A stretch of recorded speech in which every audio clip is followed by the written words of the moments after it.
Tuhan yang menciptakan langit dan bumi adalah sumber pertolongan kami. Kasih karunia dan damai sejahtera dari Allah Bapa kita dan Tuhan Yesus Kristus ada pada saudara sekalian. Amin.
Saudara-saudara terkasih, melalui Injil Markus 12 ayat 29 sampai 31 senantiasa mengingatkan kita akan hukum kasih yang perlu kita lakukan di dalam kehidupan kita hari lepas hari.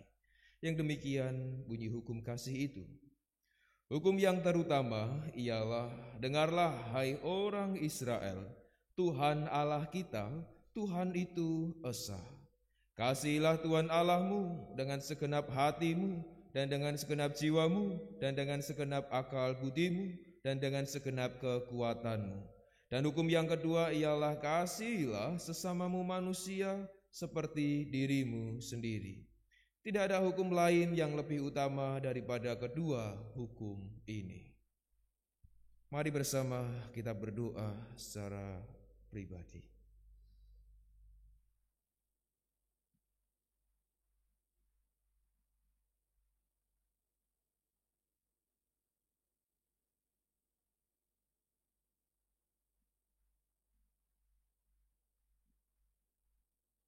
Terima kasih ya Tuhan, atas kasih yang senantiasa Tuhan nyatakan di dalam kehidupan kami.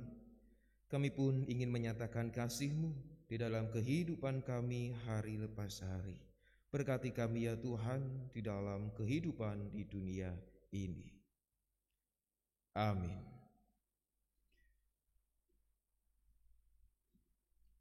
Saudara-saudara terkasih, kita sudah dinyatakan akan kasih Tuhan di dalam kehidupan kita. Maka kita pun juga harus menerima berita anugerah yang diambilkan di dalam Yesaya 43 ayatnya yang ke-25. Yesaya 43 ayat 25 yang demikian bunyi firman-Nya. Akulah dia yang menghapus dosa pemberontakanmu oleh karena aku sendiri. Dan aku tidak mengingat-ingat dosamu.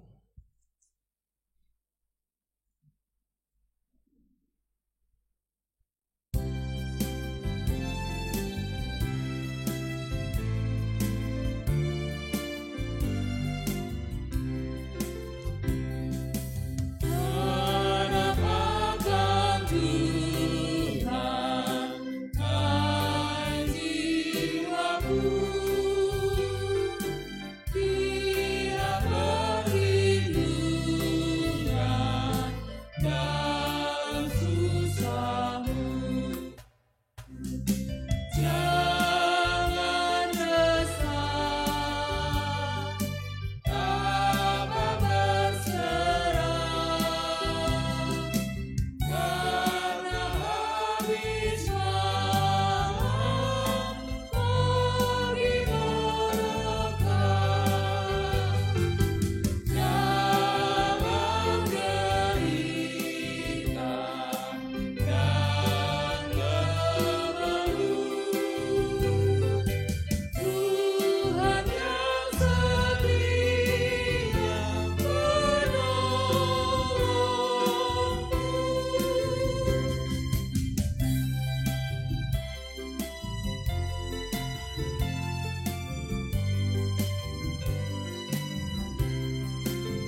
Mari bersama kita bersatu di dalam doa.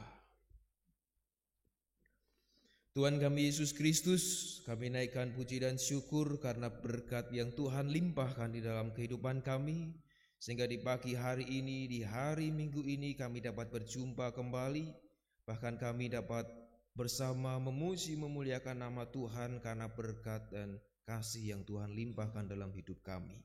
Untuk itu Bapa, di tengah rasa syukur ini, kami pun ingin memperbarui iman percaya kami melalui firman-Mu.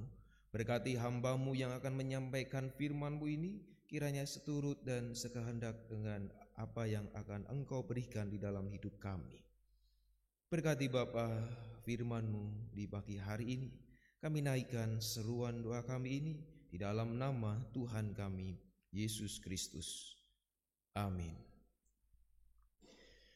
Saudara-saudara yang terkasih di dalam Tuhan Yesus Kristus, firman Tuhan pada kesempatan pagi hari ini diambilkan dari Matius 25 ayat 1 sampai 13.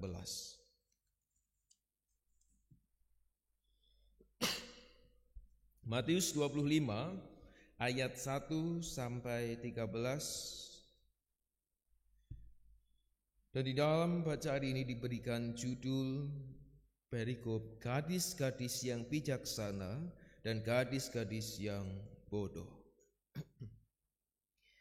Pada waktu itu, hal kerajaan surga seumpama 10 gadis yang mengambil pelitanya dan pergi menyongsong mempelai laki-laki.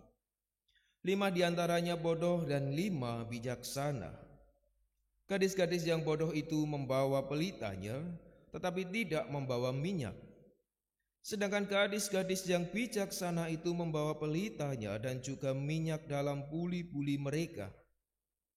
Tetapi karena mempelai itu lama tidak datang-datang juga, mengantuklah mereka semua lalu tertidur. Waktu tengah malam terdengarlah suara orang berseru, "Mempelai datang, songsonglah dia." Gadis-gadis itu pun bangun semuanya lalu membereskan pelita mereka. Gadis-gadis yang bodoh berkata kepada gadis-gadis yang bijaksana, "Berikanlah kami sedikit dari minyakmu itu, sebab pelita kami hampir padam." Tetapi jawab gadis-gadis yang bijaksana itu, "Tidak, nanti tidak cukup untuk kami dan untuk kamu. Lebih baik kamu pergi kepada penjual minyak dan beli di situ." Akan tetapi, waktu mereka sedang pergi untuk membelinya, datanglah mempelai itu dan mereka yang telah siap sedia masuk bersama-sama dengan dia ke ruang perjamuan kawin, lalu pintu ditutup. Kemudian datang juga gadis-gadis yang lain itu dan berkata, "Tuan, Tuan, bukakanlah kami pintu." Tetapi ia menjawab, "Aku berkata kepadamu, sesungguhnya aku tidak mengenal kamu. Karena itu berjaga-jagalah, sebab kamu tidak tahu akan hari maupun akan saatnya." Demikianlah sabda Tuhan. Yang berbahagia adalah mereka yang mendengarkan firman Allah dan yang memeliharanya. Amin. Selamat pagi Bapak Ibu dan saudara-saudara yang terkasih. Selamat pagi juga bagi saudara-saudara kita yang beribadah di rumah. Kita bersyukur di pagi hari ini karena kita dapat kembali bersama beribadah. Dan di pagi hari ini kita pun juga bersyukur karena tidak ada di antara kita yang sakit gigi. Ada yang sakit gigi? Tidak ada ya. Di rumah juga mungkin tidak ada. Nah, berbicara tentang gigi Bapak Ibu dan Saudara, saya mau bertanya, kira-kira sikat gigi yang Bapak Ibu gunakan, yang saudara-saudara gunakan diganti atau tidak? Kapan mengganti sikat gigi yang Bapak Ibu pakai di rumah? Kalau sudah benar-benar trepes itu ya. Sing trepes itu sing enak malahan gitu ya. Enggak menyakitkan. Pernah enggak kita browsing ya, atau pernah enggak kita bertanya seberapa atau berapa bulan sekali kita harus mengganti sikat gigi? 3-4 bulan. Mengapa kok harus diganti Bapak Ibu? Karena di dalam sikat kita itu tersisa kuman-kuman rendang, kuman-kuman pete, gitu, jengkol, tersimpan selama 3 bulan. Bayangkan, memang kita bersihkan setelah kita sikat gigi lalu kita bersihkan, oke. Tapi kan kita nggak tahu kalau ada kuman-kuman yang tersisa. Bayangkan itu 3 bulan numpuk Bapak Ibu. Lalu Bapak Ibu Saudara tidak mengganti sikat giginya, bisa dibayangkan nggak? Sudah lama sekali sampai trepes nggak diganti. Nah, ini adalah sebuah perawatan yang sadar ataupun tidak disadari perlu kita lakukan. Bahkan dokter gigi pun juga mengatakan sehari kita harus menyikat gigi itu minimal 2 kali, pagi dan sebelum tidur. Bahkan kalau lebih bagusnya setelah kita makan juga kita sikat gigi. Berbicara tentang gigi, di sini kita berbicara tentang bagaimana kita merawat gigi pemberian Tuhan, bagaimana kita merawat gigi yang kita miliki, sehingga ketika gigi kita sehat, kita tidak akan merasakan sakit gigi. Karena sakit gigi lebih sakit daripada sakit, berarti sudah pernah sakit hati. Pernah sakit hati? Wah, kok muni sering mau? Oh, sing teng dalem lho muni sering gitu ya. Nah, saudara-saudara, perawatan atau apa yang kita lakukan ini kita bisa mengerti dan memahami kalau kita membaca dan kita bertanya, sehingga kita bisa merawat gigi kita dan kita terhindar dari sakit gigi karena kita rajin atau mempersiapkan gigi kita setiap harinya itu dengan sebaik-baiknya. Apa yang menjadi contoh di sini sama halnya dengan apa yang Yesus sampaikan kepada murid-murid ketika Yesus memperingatkan murid-muridnya untuk selalu siap sedia, bahkan selalu berjaga-jaga karena tidak ada yang tahu kapan akan datang saatnya. Berbicara tentang apa yang Yesus sampaikan tentang gadis-gadis yang bijaksana dan gadis-gadis yang bodoh, di mana firman ini sering kita dengar, namun sering juga kita lupa atau kita sulit untuk berjaga-jaga dalam kehidupan kita. Firman Tuhan kali ini berbicara tentang bagaimana kita merawat kehidupan iman percaya kita. Kita tidak berbicara tentang bagaimana kebodohan dan kebijaksanaannya saja, tapi bagaimana Yesus ingin menyiratkan bahwa di dalam setiap kehidupan ini perlu adanya kehidupan yang berjaga-jaga. Hal yang pertama yaitu para perempuan ini, atau di mana Yesus menceritakan ini adalah orang-orang yang tahu betul tentang sejarah atau tahu betul tentang budaya perkawinan di era saat itu. Sehingga sangat erat sekali bahwa gadis-gadis ini pun juga sudah tahu bagaimana tradisi ini harus berjalan. Mereka harus betul-betul siap ketika akan menyambut mempelai laki-laki. Namun cerita yang disampaikan Yesus, kelima gadis yang bodoh ini tidak siap. Padahal ini sudah merupakan tradisi, sudah merupakan budaya saat itu, tapi mereka melupakannya. Dianggap nanti paling sedelok engkasku datang, jadi cukup membawa sedikit. Nah, inilah yang hal pertama yang perlu kita lihat. Mereka tahu bahwa mempelai laki-laki itu datang. Dan zaman dahulu belum ada telepon sehingga tidak bisa kangsenan atau janjian. Nanti 15 menit lagi datang, 10 menit lagi OTW bisa. Tapi kalau dahulu kan tidak bisa, harus siap-siap. Mereka tahu budayanya, mereka tahu keterbatasan, namun mereka tidak mau berjaga-jaga. Lalu hal yang kedua yang dapat kita lihat adalah mereka saat itu sama-sama tertidur pulas. Jadi 10 orang ini sama-sama tertidur pulas, lalu ketika mempelai itu datang, mereka baru menyadari tentang persiapan yang ada. Dan mereka bertindaknya, atau 5 orang yang bodoh ini bertindaknya terlalu lama. Kenapa waktu yang tidur itu tidak dimanfaatkan dengan sebaik-baiknya? Bahwa mereka tahu, oh kalau sudah tidur berarti kan sudah terlalu lama menunggu. Dihitung minyaknya ternyata nggak cukup, dia masih bisa pergi beli dulu. Namun ternyata 10 gadis ini sama-sama tertidur, tidak memanfaatkan waktu dengan sebaik-baiknya. Jadi melalui dua hal ini kita dapat melihat bagaimana kehidupan yang Tuhan berikan harus dilakukan dengan bijaksana, bahkan dengan pengetahuan yang kita ketahui tentang iman percaya kita. Sama halnya di dalam kehidupan kita hari lepas hari. Kita tahu bahwa namanya sakit gigi itu sakit. Namun kita tidak mau mencari tahu kapan kita harus mengganti pasta gigi, mengganti sikat gigi. Padahal sikat gigi itu harganya berapa Bapak Ibu? Paling murah sing roto 2.500. Tapi karena kita ogah-ogahan dan males, atau mungkin diantara kita luwih enak sing wis dinggo karena nggak sakit, tidak kita sadari ternyata malah menimbulkan kuman yang akhirnya membuat gigi kita berlubang. Kita tahu tapi kita tidak mau mencari tahu. Nah, inilah kehidupan kita juga di dalam kehidupan sehari-hari. Kita tahu bahwa kehidupan ini perlu kita jaga. Iman percaya kita perlu kita jaga.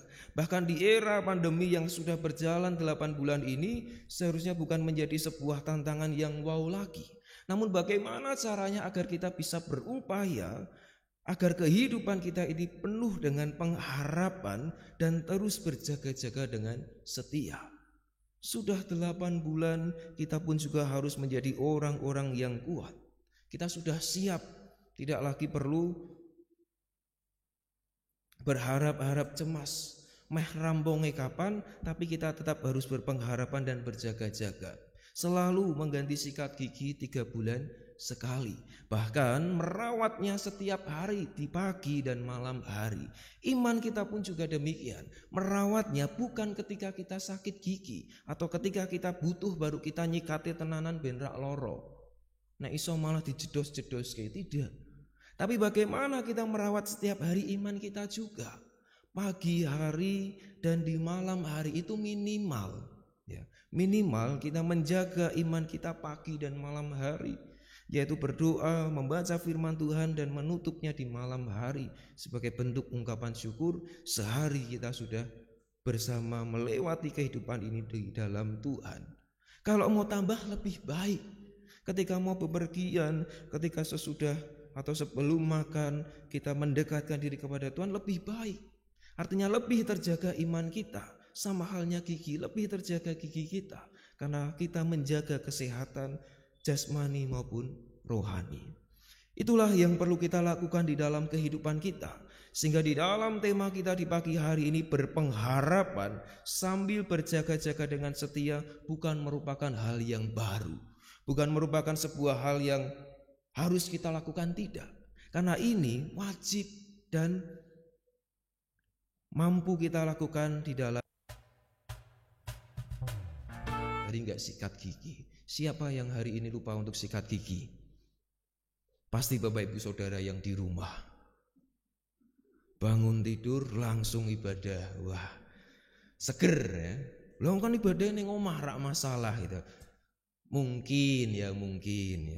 Tapi kan kita tidak. Nah, inilah proses yang perlu kita lakukan sehingga pengharapan bukan menjadi hal yang baru, namun merupakan hal yang harus kita lakukan di dalam kehidupan kita sehingga kita bisa menjadi orang-orang yang bijaksana, orang-orang yang memanfaatkan waktu bukan hanya sekedar tidur nanti sih. Tapi bagaimana kita bisa mempersiapkan waktu kita dengan sebaik-baiknya. Karena apa? Karena itu berjaga-jagalah sebab kamu tidak tahu akan hari maupun akan saatnya. Kita tidak tahu kapan saatnya kita akan dipanggil oleh Tuhan. Namun kita tahu setiap orang pasti akan dipanggil oleh Tuhan. Jadi mari bersama di pagi hari ini kita berjaga-jaga agar kita mampu dan siap ketika Tuhan memanggil kita. Berjaga-jagalah dengan setia karena disitulah pengharapan iman kita. Tuhan Yesus memberkati. Amin. Mari bersama kita saat teduh sejenak.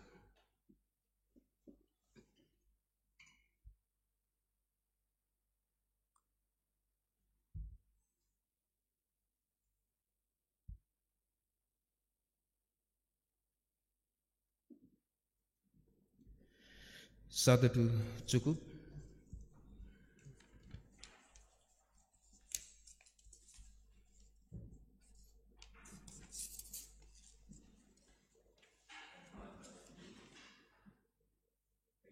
Letakkan tangan kanan sebelah dada sebelah kiri. Mari bersama-sama kita ucapkan pengakuan Imam Rasuli yang demikian. Aku percaya kepada Allah Bapa yang Maha Kuasa, Khalik langit dan bumi, dan kepada Yesus Kristus, Anaknya yang tunggal Tuhan kita, yang dikandung daripada Roh Kudus, lahir dari anak darah Maria, yang menderita di bawah pemerintahan Pontius Pilatus, disalibkan, mati dan dikuburkan, turun ke dalam kerajaan maut. Pada hari yang ketiga, bangkit pula dari antara orang mati, naik ke surga, duduk di sebelah kanan Allah, Bapa yang Maha Kuasa, dan akan datang dari sana untuk menghakimi orang yang hidup dan yang mati.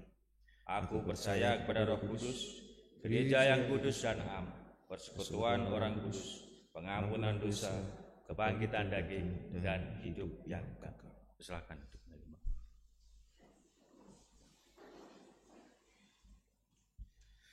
Mari bersama kita bersatu di dalam doa syafaat.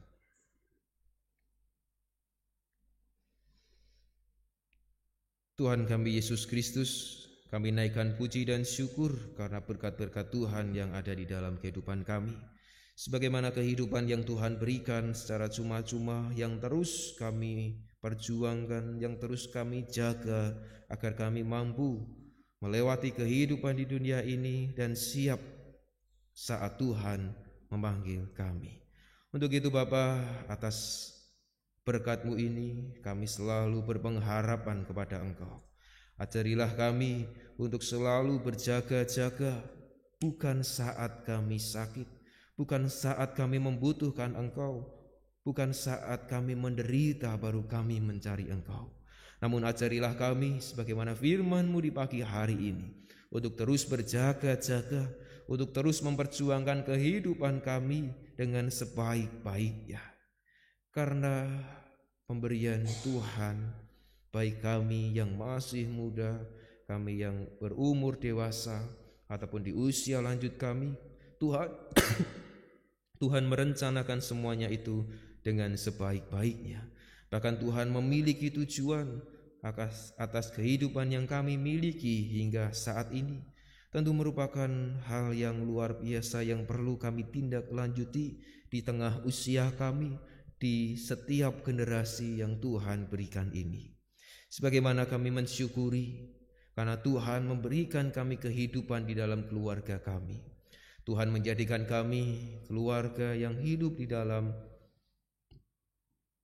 sukacita melalui anak-anak kami, melalui cucu kami, melalui orang tua kami, bahkan melalui sesepuh-sesepuh kami.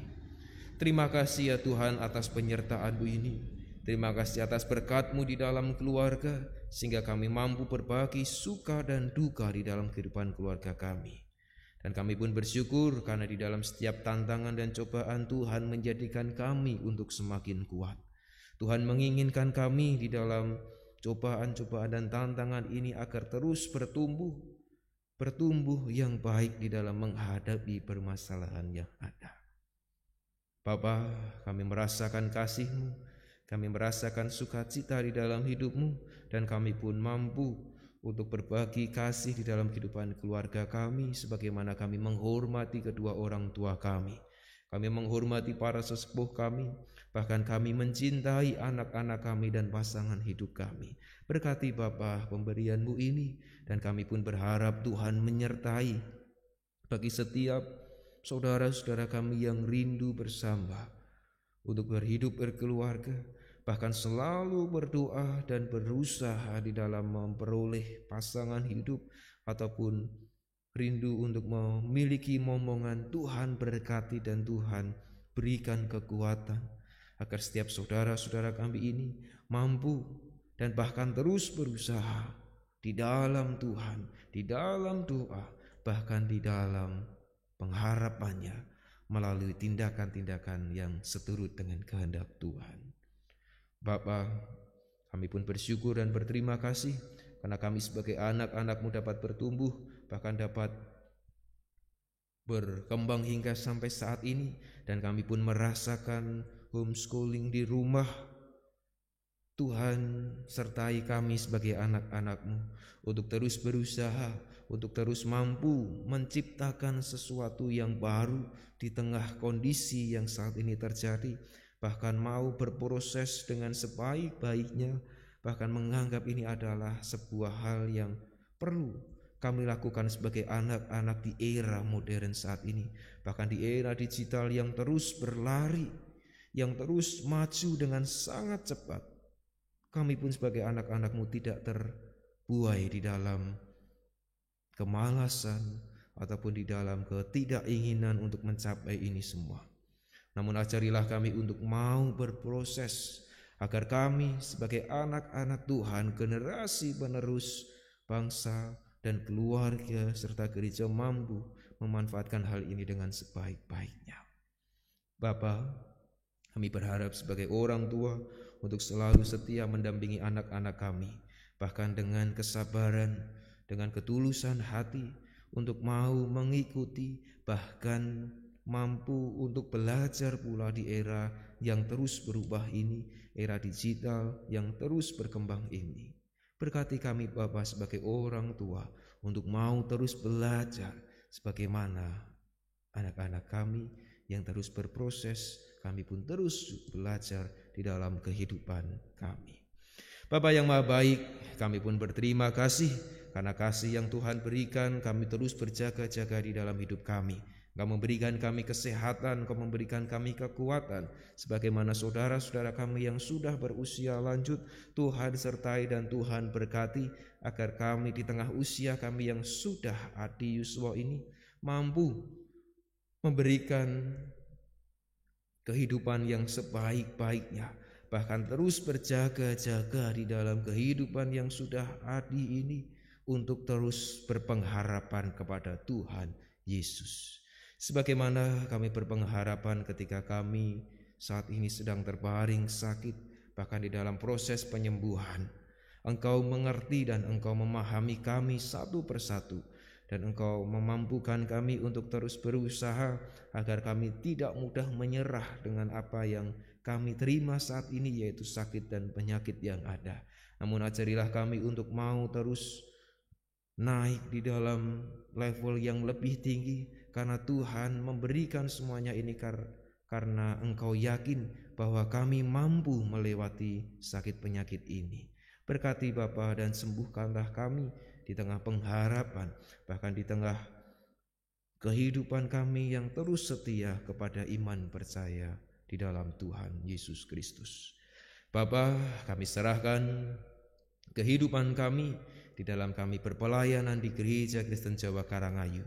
Tuhan sertai kami agar kami terus berproses, bahkan terus mampu menjadi anak-anak-Mu yang bertumbuh dan berbuah di dalam kehidupan pelayanan kami, sebagaimana kami berbuah di dalam kehidupan masyarakat kami, kehidupan tetangga dan sekitar kami, bahkan di kehidupan negara kami. Tuhan mampukan kami untuk bisa menjadikan kehidupan kami berbuah yang baik, bahkan bermanfaat bagi lingkungan sekitar kami. Sebagaimana para pemerintahan, para presiden yang terus berjuang untuk kebaikan bangsa ini, kami pun juga berjuang untuk kebaikan bangsa ini di skala kehidupan kami di masyarakat. Bapa kami yang di surga, kami serahkan seutuhnya seruan doa syukur kami ini dan doa permohonan kami ini, karena kami yakin dan kami percaya Tuhan Yesuslah yang menuntun langkah hidup kami. Sebagaimana kami bersama berdoa, doa Bapa kami. Bapa kami yang di surga, dikuduskanlah nama-Mu, datanglah kerajaan-Mu, jadilah kehendak-Mu di bumi seperti di surga. Berikanlah kami pada hari ini makanan kami yang secukupnya, dan ampunilah kami akan kesalahan kami, seperti kami juga mengampuni orang yang bersalah kepada kami. Dan janganlah membawa kami ke dalam pencobaan, tetapi lepaskanlah kami daripada yang jahat. Karena Engkaulah yang punya kerajaan dan kuasa dan kemuliaan sampai selama-lamanya. Amin.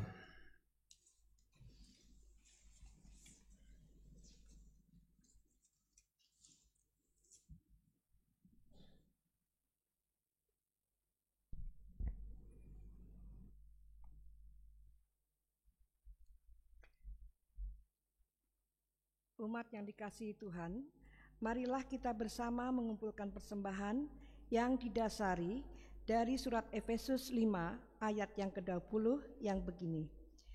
Ucaplah syukur senantiasa atas segala sesuatu dalam nama Tuhan kita, Yesus Kristus, kepada Allah dan Bapa kita.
Marilah persembahan ini kita bawa dalam doa.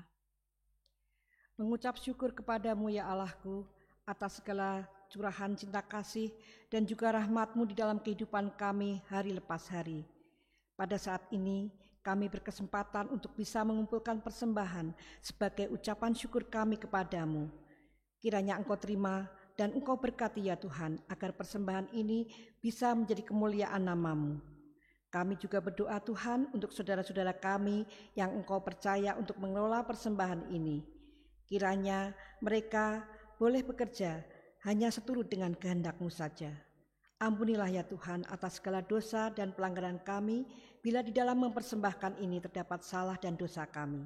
Di dalam nama Tuhan Yesus Kristus kami naikkan doa ini. Amin.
Marilah bersama kita terus berpengharapan kepada Tuhan dan selalu mengingat nama Tuhan Yesus.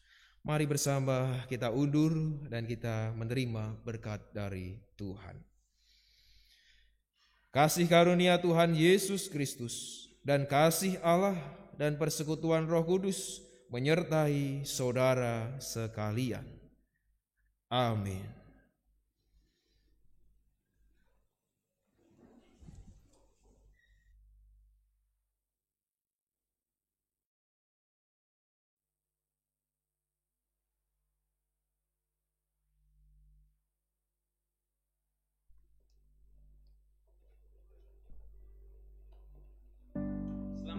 Ibu, Bapak Ibu dan Saudara,